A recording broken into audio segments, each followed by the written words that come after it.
It's not every day that a child journalist gets to speak to an entire monarch. Lindokuhle Zikhali is one of the lucky few, if not only. A few years ago, he was part of a group of kid reporters called Abaqophi in Ingwavuma, northern KZN. They got to report on a number of issues happening in that part of the world. Lindo got to speak to King Zwelithini, and he joins us now live from Jozini in KZN to tell us about his experience. Lindo, thank you very much for your time here on ENCA. Tell me a little bit, I mean, it's been quite a few years since that experience. I don't know if you're still a journalist, because obviously you aspired to be at the time. But tell me about how you felt on the day you got to speak to the king. Hello, thank you for having me. It was a long time ago, as you are saying, but I remember it as it was yesterday, because it was an opportunity that any other kid can dream of having. We went there to interview the king at his palace in Ingwavuma, Abaqophi. For me, as a kid, that year, I was 15 years old. So for me, getting into a king's palace, having to meet the king and having to ask the king the questions, it was an honor for me. What was the conversation like between yourself and the king? What kind of questions did you ask him? How was he in his response?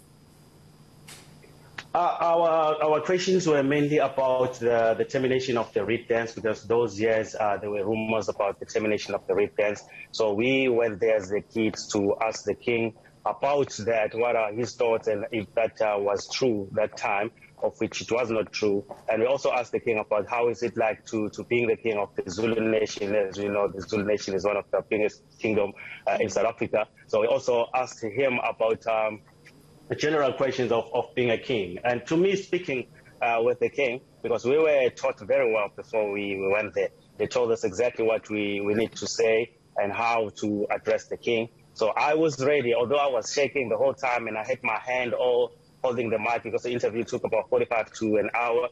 I had my hands, I had to hold my hands with the other hand because the other hand was now tired to hold the mic.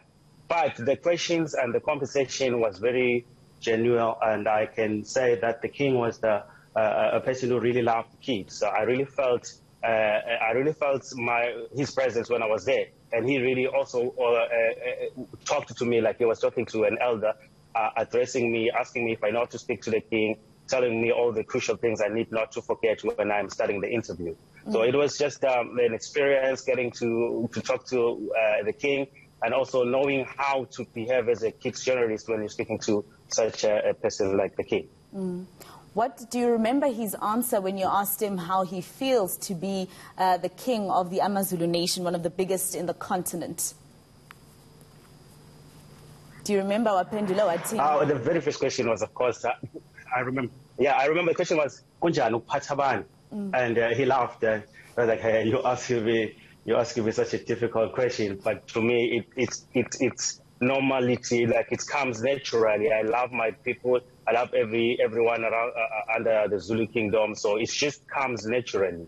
So that was one of the emphasis that he was telling us, that it comes naturally as being a king. Tell me, how did you feel when you heard the news on Friday that Zulu has passed on?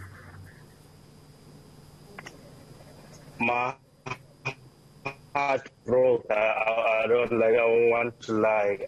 My heart broke, because I always had much respect for the king. Ever since Zulu culture and also the king, I opened my eyes to it, because I enjoyed the way he noticed the kings in this nation. He really loved the kids. He really spoke to the kids like he's speaking to the elders, understanding that the kids are the future of this nation. So my heart really broke, and I was so sad in a way that I don't know how things are going to be after here. Lindo, thank you very much for your time. I don't know if you're a journalist now, or have you moved on to other ventures? I mean, you started at that age questioning the king because of wanting to be a journalist. Not a journalist. We were the kids journalists that time. Yeah, we were the kids journalists that time, but we were doing it as a radio project, part of the thing, but it grew in my head. The art grew in my head. As you can see, I'm sitting in the studio in Zwelithini. We do art every day. We wake up to art, we dream art, we are art. So that day really instilled artism inside me in a way that I will never not do art. Lindo, thank as you a whole.